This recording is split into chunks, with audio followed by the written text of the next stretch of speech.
Good afternoon, everyone. My name is Emily LeFevers with the Miami University Alumni Association. Thank you for joining us today for our webinar, Embracing Neurodiversity in the Workplace. Presenting today is Miami alumna and founder of Beyond Neurodiversity, Sammie Kelly. Sammie serves as Beyond Neurodiversity's advocate, coach, and founder, and understands the unique challenges that come with being neurodiverse in an environment built around neurotypical expectations. Diagnosed with ADHD, Sammie has harnessed her experiences and the lessons she's learned along the way to build empathy and understanding for a kind of neurodiverse experience, while trying to provide windows of insight into the wide variety of strengths and challenges that come with being neurodiverse. Thanks to her experience in HR consulting, CPA firms, recruitment, and marketing, Sammie is able to bring her unique combination to bear for her employers and employees alike. She serves as a frequent speaker on embracing neurodiversity in the workforce, management techniques, communication, and empathy, and more. So thank you so much, Sammie, for joining us today. As a reminder to viewers, please use the Ask a Question button below the video to submit questions. Some of you submitted some with registration, so we appreciate that. But if you have any other questions and comments throughout, please feel free to put them in the Ask a Question box, and I will relay these to Samantha. So with that, I will turn it over to you. Thanks, Emily. Hi, everybody. I am super excited to be here this afternoon to talk to you a little bit about embracing neurodiversity in the workforce. Emily was kind enough to give me a wonderful intro, which I really appreciate. And I'm just excited to take you on a little bit of a journey on what we're seeing with neurodiversity in the workforce today, the benefits of embracing, and insights and tools that we can take away immediately. So we'll jump right in. A little bit about who I am and why I'm chatting with you today. Well, first of all, as Emily said, I'm a neurodivergent advocate. That means that I am passionate about creating inclusive workplaces for all neurotypes, not just the neurodivergent. I'm also a professional with ADHD, in particular the inattentive type, which means that the hyperactivity that you typically associate with ADHD, bouncing off the walls, talking really fast, which I have a habit I will do today, that just intense energy is all manifested in my brain patterns, my thought processes, the way that I experience the world. So I have a lot of hyperactivity. It's just more in my attention span. I am living and thriving with ADHD, both in my personal and my professional life. I've been blessed to have mentors, therapy, different areas of guidance that have helped me to harness and understand my strengths. And that's what we'll be talking a little bit about today. I'm also an IAP certified coach, which means I'm trained to support individuals in their personal journeys. This was really important to me because once I realized how much I benefited from having a clear mentor in my life as I processed my ADHD diagnosis, I wanted to be there for others in their journeys as well. I'm also a Cincinnati native and a proud Miami grad. As you can see, I've got my Miami alumni shirt on today. As a fun fact, I'm also a third generation Miami merger. My husband and I met in our first couple of days at Miami. My parents and grandparents are Miami mergers. And in fact, I am part townie. My mom grew up in Oxford and my grandparents still reside there. So I have a very soft spot for Miami and the Oxford community in my heart. A little bit about my journey. How did we end up here today? Why am I chatting with you? Well, first, I'm going to ask you to imagine with me. Imagine spending your life fighting yourself to send emails, to tackle unmotivating tasks, and to navigate work with just no focus. These were challenges I found myself facing after doing good work, don't get me wrong, but these challenges were standing between me and the success that I knew I could produce. And it wasn't until I was diagnosed with ADHD at 27, so 5 years after I graduated college, that I finally found answers to questions like, why can't I remember to address basic tasks like following up on emails? Why am I always procrastinating on projects? And why is it so loud in my head all of the time? So after that discovery, my diagnosis meant that I finally had the insight and access that I needed to adapt my work in ways that supported my unique brain. So together with my team and my boss, my therapist, and my husband, we began to review my role and my life and the processes that worked best for the ways that actually, I should say, worked with my brain rather than against it. In some case, that was time blocking. Maybe that was pairing me with individuals with complementary strengths, frequent touch bases with my boss, and more. But as I navigated this process, I continued to feel called to speak about my experience.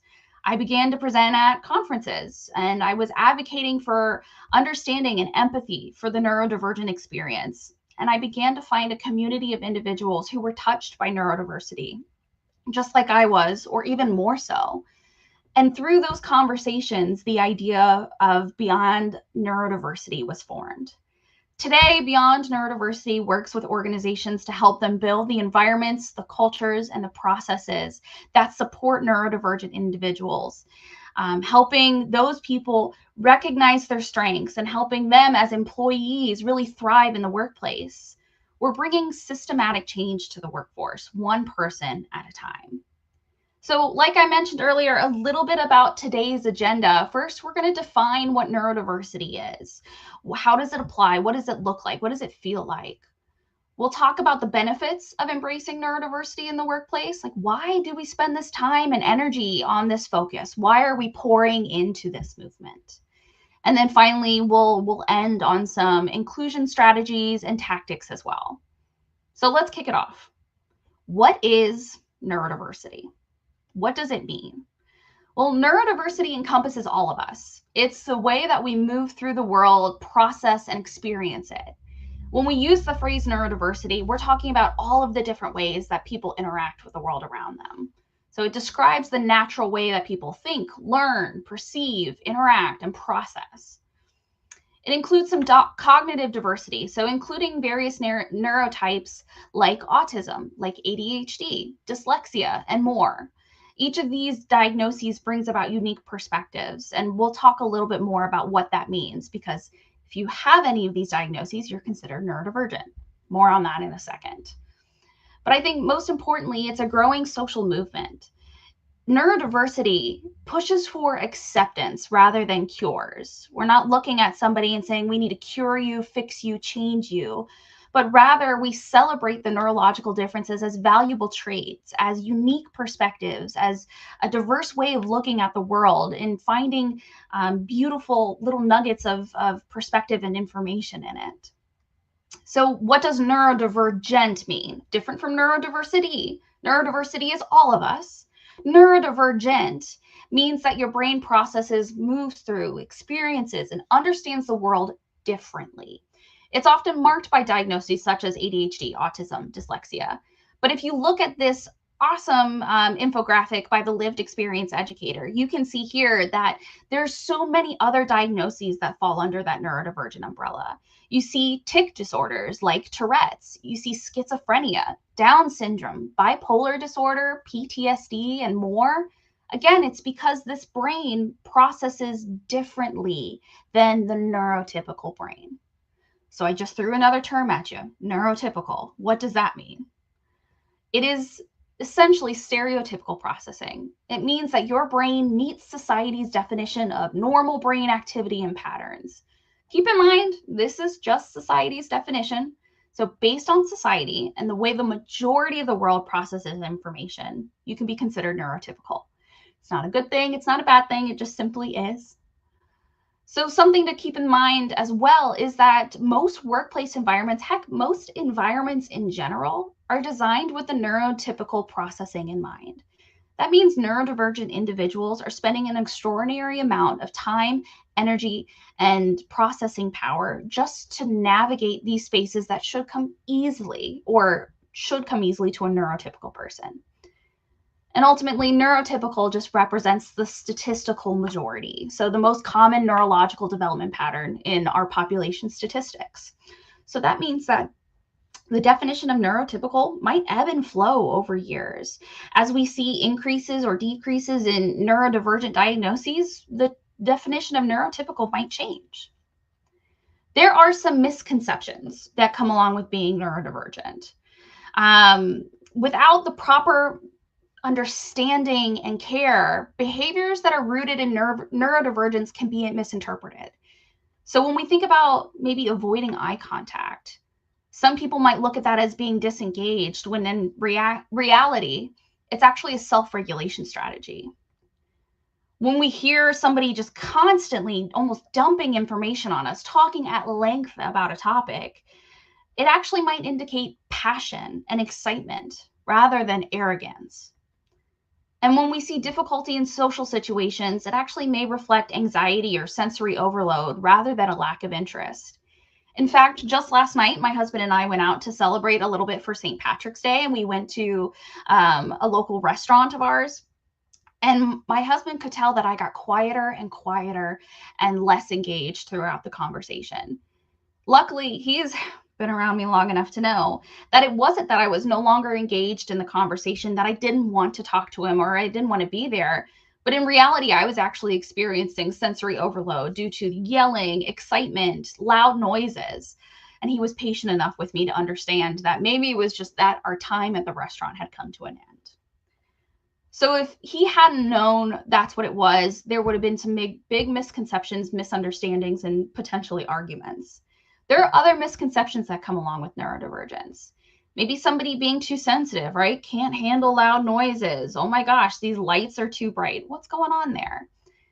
Maybe somebody is considered blunt or rude because of their communication style. Lazy or unmotivated. I know this was something that I personally struggled with before I was diagnosed.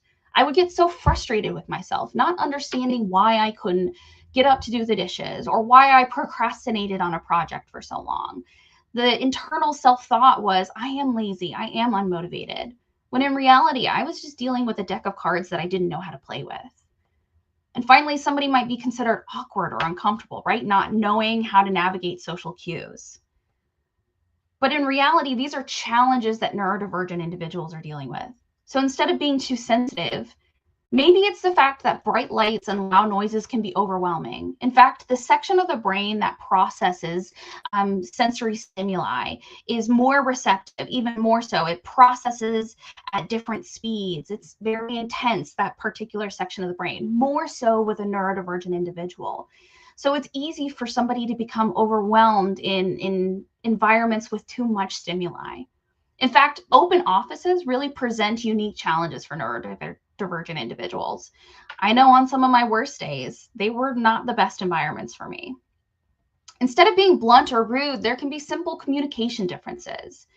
Neurodivergent individuals have different processing styles, and this can lead to misunderstandings. So rather than somebody just being direct, they're seen as blunt and rude. Instead of being lazy or unmotivated, there are things called executive functioning challenges. Executive functioning is the way that we get things done. So things like organization and time management may require very different approaches, and traditional systems may often fail a neurodivergent person. So instead of saying, why can't you just put it on your calendar, or why can't you just make a list, there are unique challenges in this case. In fact, I'm working with a phenomenal individual right now who is bright, brilliant, engaging, but just has a little trouble with his executive functioning. And the complete cognitive dissonance that he experiences between seeing all of his wonderful qualities and the way that he presents in the world is held back by his challenges with executive functioning. And then finally, instead of being awkward or uncomfortable, neurodivergent individuals may not pick up on unwritten social cues. They can be really confusing. They may not feel logical to them. So small talk and networking could feel really, really draining. So here's an actionable tip. We'll just start here. Managers can shift from focusing on what's wrong with this behavior by asking what needs are behind this behavior. If somebody is too sensitive, what do they need to get through the day? If somebody is struggling socially, what do they need to understand the social cues and qualities of a situation? Neurodivergent individuals are not without their strengths, though. For example, strong memory and pattern recognition. I should clarify and qualify that strong memory is in the long-term space. Our short-term and working memory can be a little less than reliable, but that long-term memory and pattern recognition is a phenomenal strength. When it comes to big picture thinking and problem solving, it's another area of just, wow, people just blow me away with what they're able to do and be able to see. These are can be contributed to observational skills and intuition.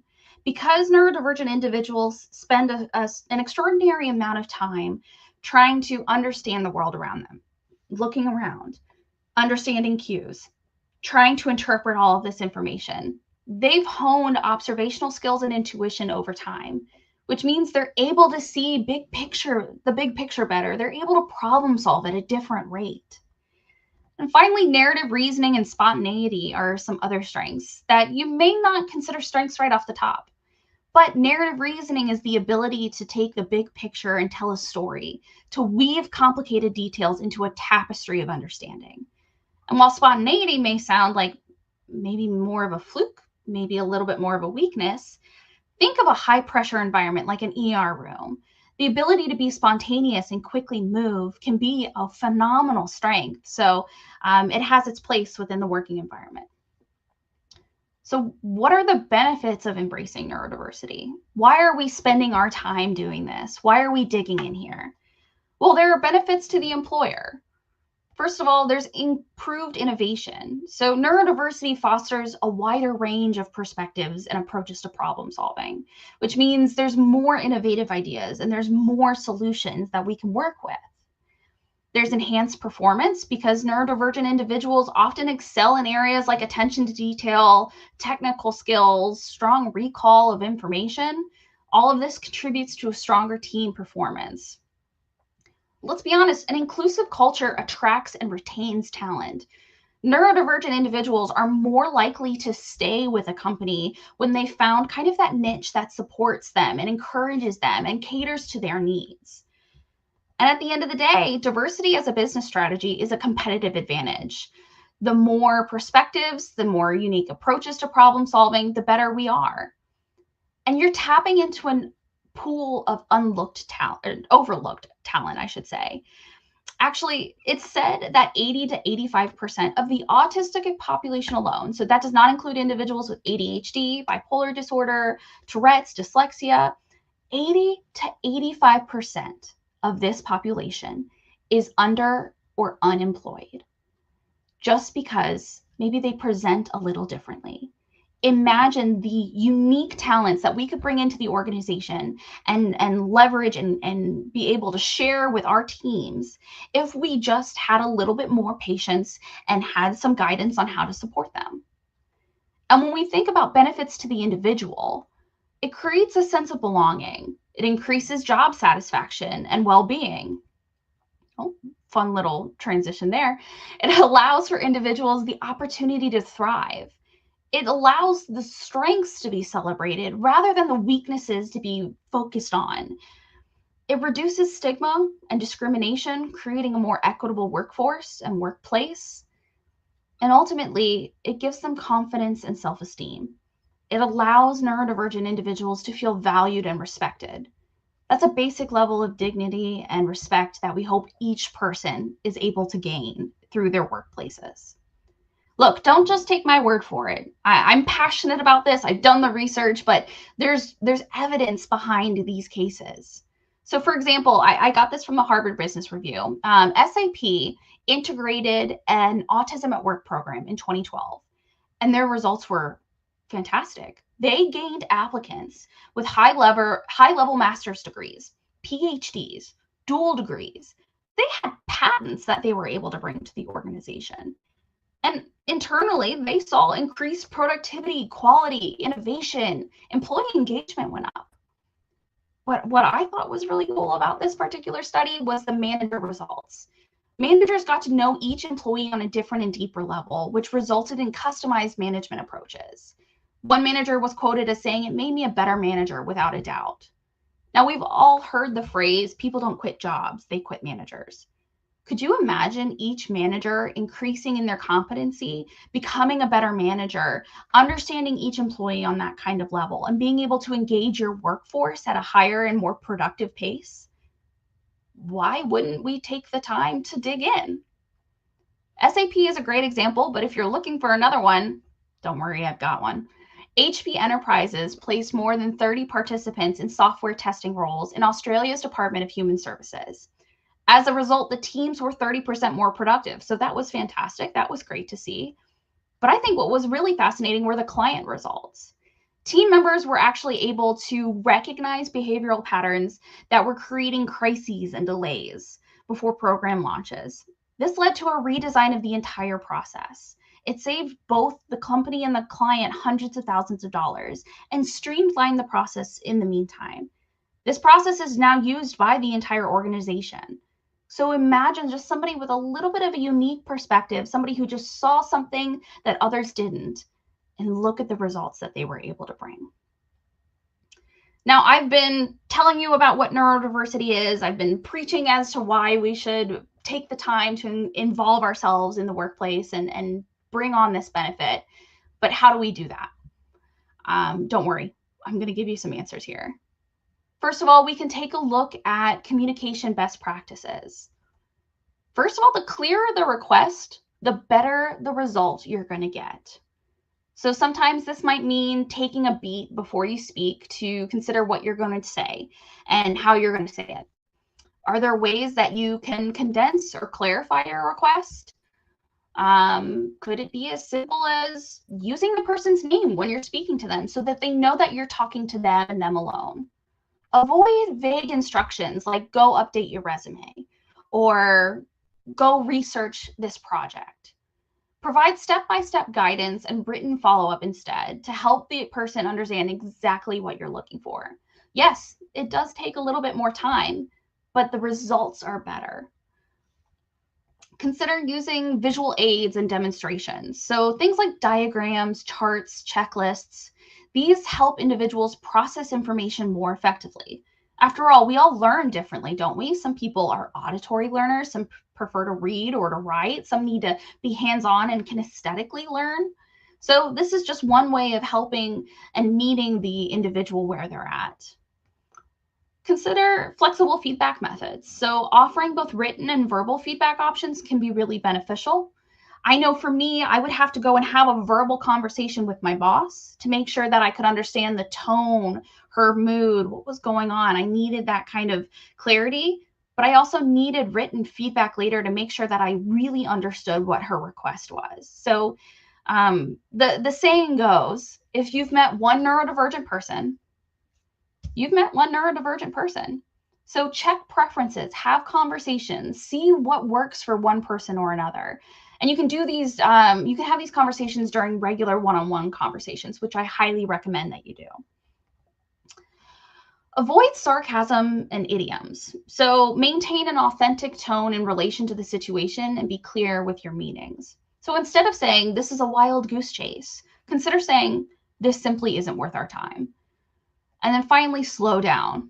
I'm trying my best, I know, to speak slowly and clearly today. My ADHD is acting up, but sometimes neurodivergent individuals can also struggle with APD, which is auditory processing disorder, which means it requires a little bit of additional time to understand and process what's being said. So there are often times where my husband will come and ask me a question, and it'll take me a second to understand, to process what he said, and then come back with a response.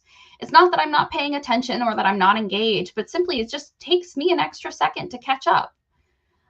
So whether that's speaking too quickly, moving from one topic to another, it's important to slow down to allow people to understand. There are ways that we can adapt workflows and workspaces to make sure that we're meeting the needs of our neurodivergent individuals. That might be flexible scheduling. So offering flexible hours or even better, really remote options.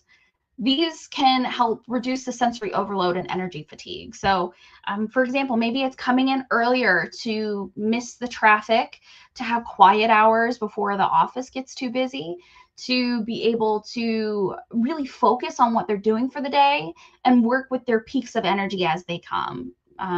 For many neurodivergent individuals, that might be later in the day. So maybe coming in later and leaving later. Ultimately, it's as long as you're providing that flexibility and somebody is able to stick to a routine, the better it is. task prioritization tools. I love this recommendation because I struggled with this a ton, especially working in consulting when you're a little bit more self-driven. It can be difficult to know what is my next task when I have so many different areas that I could work on. So consider implementing things like Trello, Asana, ClickUp. These platforms can help organize the tasks effectively. I know for Trello, we used it to plan my wedding. It was a great tool, really beneficial, but it was helpful to know who had what and what was going where and what the priority was. If you're not able, maybe there's not budget space in order to afford these tools, which I'm pretty sure a lot of them have free options. Consider building a productivity planner of your own, being able to list A, B, and C level priorities, or 1, 2, and 3. Use it on a shared document so that you and your direct report or you and your manager can go back and forth on what is priority, and you can make sure that you're working on what needs to be worked on. And then finally, quiet spaces. I know that I have, courtesy of my lovely sister, she bought me some noise canceling headphones before I even knew I had ADHD. And these made a huge difference in the way that I was able to work in an open office space. It may not have worked for me to have my own office, but I was able to put on the headphones and be able to focus and tune in and block out a lot of the sound and distraction. So consider creating dedicated quiet zones, opening up an office for dedicated quiet time, or those noise canceling headphones can help improve focus. There are tools and policies that we can put into place to help somebody in the workplace. Consider job carving. So there is a fantastic organization here. I'm in Cincinnati called Autism Connections, and they work with organizations to actually, they were just telling me about one example where they are job carving. They were working with one of their clients to help customize a role to her particular strengths. And because she was able to be placed in an organization where they carved out tasks based on those strengths, she was able to contribute to the organization, feel an increase in productivity and worth, get the respect and dignity that she deserved, as well as just ultimately feel like a contributing member of society. The key here is to focus on the talents rather than the limitations, and maybe even cherry pick a little bit based on what you think somebody might be able to do. But let them surprise you at the same time. You'd be surprised what people can do. Consider mentorship programs. This is beneficial for anybody, whether they're neurodivergent or neurotypical. So by pairing employees with mentors, they gain advocates who can provide guidance and support and help navigate a space that may be uncomfortable or unfamiliar to somebody. Oh, you can tell I got a little excited with my rearranging here.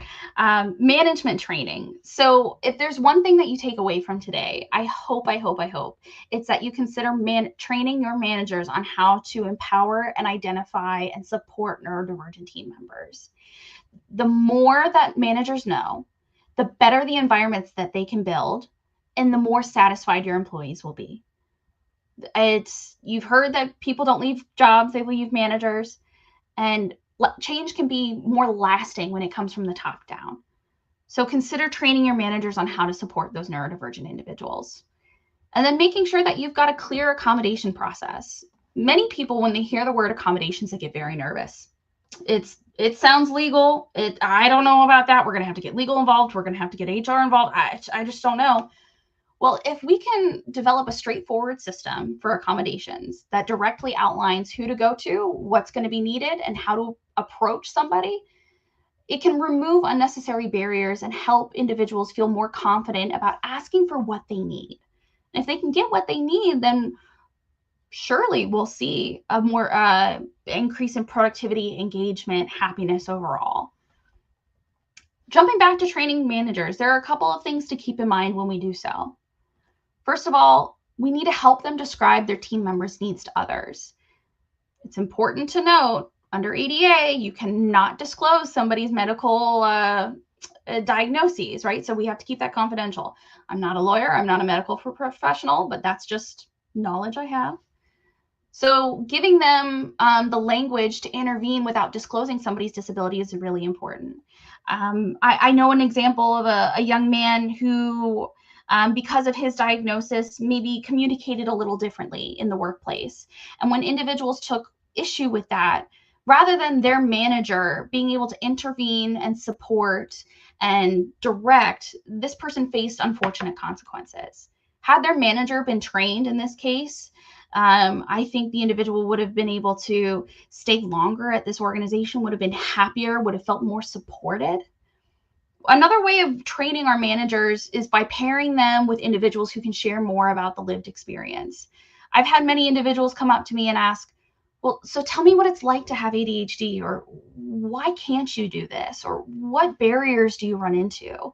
The more education an individual has, the better that they can articulate and advocate for neurodivergent people.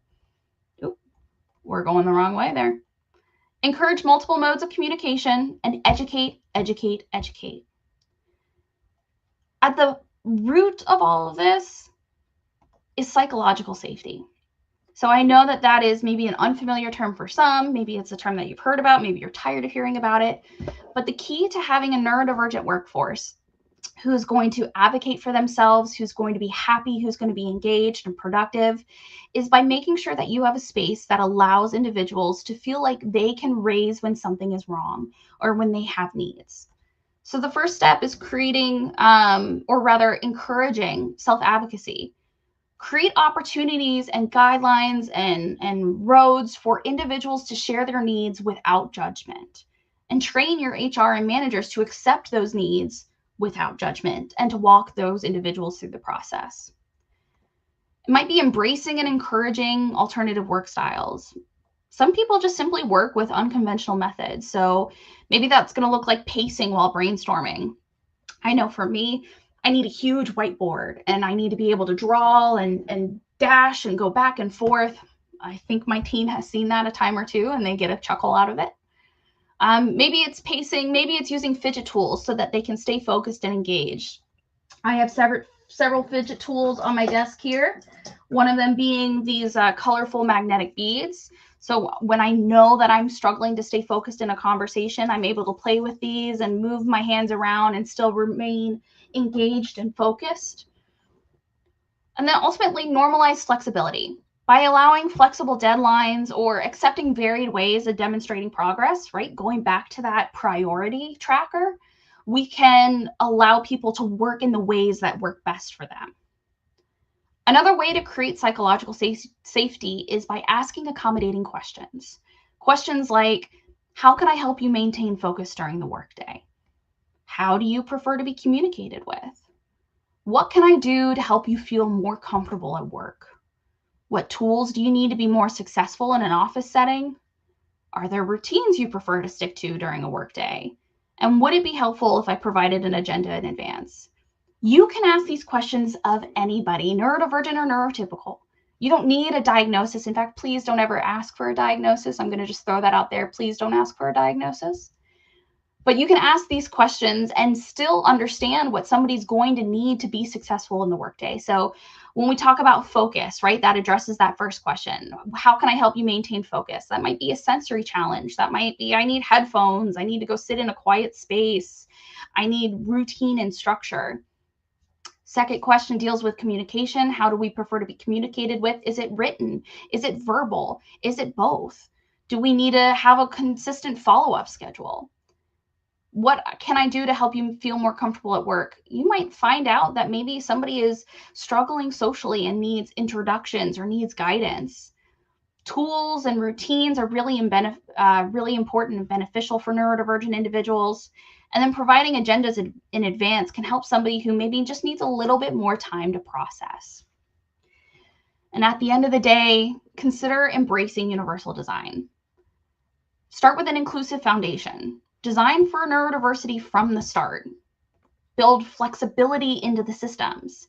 Build accommodations into the systems. Build processes so that people can walk through them. And consider the fact that everybody benefits. Flexibility actually helps all employees thrive, not just those who need a little bit more flexibility. We saw that with COVID. We were able to work remotely and we were able to benefit from that and get a little bit more flexibility and thrive in that case, even during a scary time. So something to consider there. I have talked a lot today, and I so appreciate your time and your energy and your listening. But now I'd like to turn it over to you and see if there's any questions that I can answer. Yeah, and so thank you so much. That was a great presentation. I really appreciate it. And we did have some questions come in, and they may be kind of similar to what you talked about, but I feel like reiterating it and covering it again is something that would be okay. So one of the questions was, how can a neurodivergent college graduate who is job seeking determine if a workplace will provide accommodations that could lead to success? Absolutely. That's a great question. So one of the recommendations that I always make when you're job searching is to go on the company's website and get a sense of their culture. What do they talk about? Do they talk about diversity, equity, inclusion initiatives? Do they talk about the wealth of different perspectives that their team brings to the workplace? Another way to do this is during the interview process by asking very specific questions that get to the heart of your accommodation or your need and getting a sense of what their reaction is from it. So for example, if I were concerned about an open office and noise and sound, one of the questions I would say is, I have found, I'm not disclosing anything in this case, keep that in mind. I have found that I work best in quiet environments. Is that the kind of environment you have, or would I be able to bring noise canceling headphones or have a quiet space to work? Another question to ask would maybe be around, I'm trying to think, maybe flexibility. I found that I work best in the mornings when I can get in and get ahead of the game. Do we have flexible hours or flexible schedules so I can work in times that I know that my energy would be the most beneficial for the workplace? There's ways that we can specifically phrase our questions that we don't disclose. We don't have to worry about judgment, but we are still able to get an answer from an employer. Perfect. Thank you. And on the flip side of things, somebody asked, what are some of those best practices for hiring managers to then improve success rates in interviews for neurodiverse candidates? Yeah, absolutely. Great question.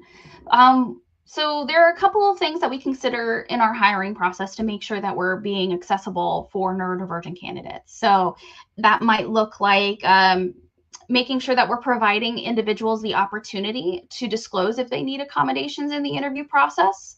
That can just be when we hit apply, right? When they drop their resume, you can have a question right underneath that. One way might be providing asynchronous questions. So particularly for neurodivergent individuals, if they have a little bit of a processing delay, the chance to hear a question, maybe see it recorded, play it back a time or two, and then record an answer in their own time, giving them a chance to think and process is one way to do so. Making sure that you're interviewing in a quiet environment, low stress environment, moving away from a lot of activity, and using the same questions every time is really important. I'm trying to think what else. Those are probably some of my top recommendations. But just be prepared for people to ask for accommodations and be willing to give them in return. Thank you. So I think for this question, obviously this training would be fantastic. But what are some other tips on effective training on neurodiversity that you think would be good to give to your staff as a whole at an organization? Ooh, what would an effective training? First of all, I think staff need to understand what neurodiversity looks and feels like. So a little bit about what we talked about earlier today. In other presentations that I give, I show some videos of what it's like to be ADHD. They kind of simulate the, I call them the multiple voices in somebody's head, just the rapid pace of thought. I also show a video on what it's like to be a nonverbal autistic individual in a crowded coffee shop.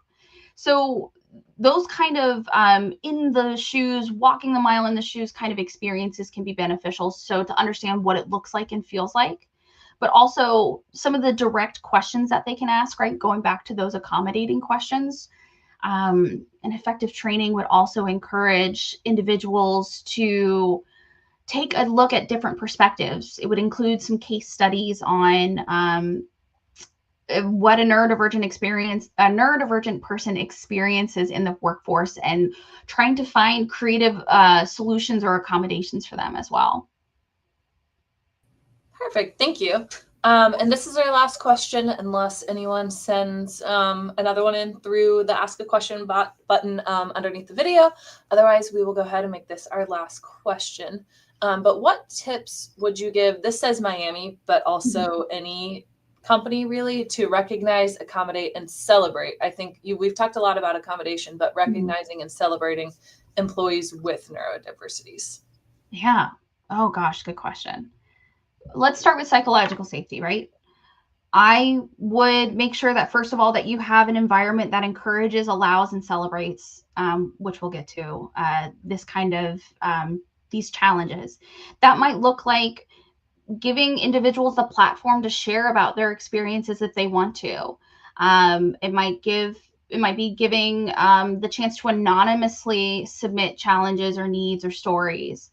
It might be volunteering or engaging with local organizations and volunteering and giving back to those organizations that support neurodivergent populations.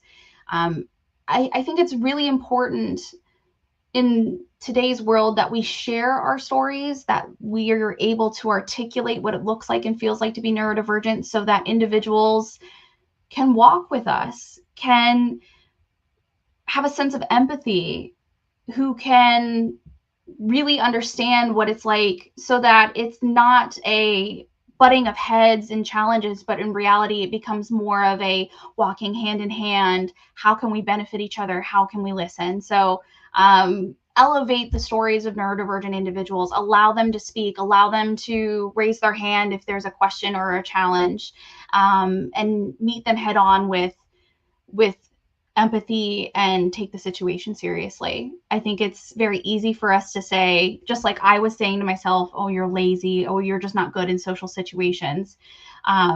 Listen to people and take them at their word. Awesome. Thank you so much. This has been so informative, and I think serves as a great training for everybody. So if you would like to give this training to your own staff, Sammie has a website that you can visit for Beyond Neurodiversity.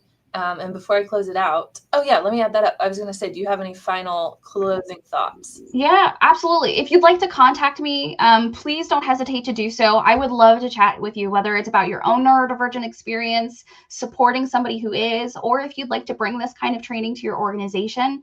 My contact information is there. With Beyond Neurodiversity, our mission is to help organizations create welcoming and inclusive spaces for the neurodivergent community, while building bridges for understanding, acceptance, and support of all individuals, regardless of their neurodivergent status.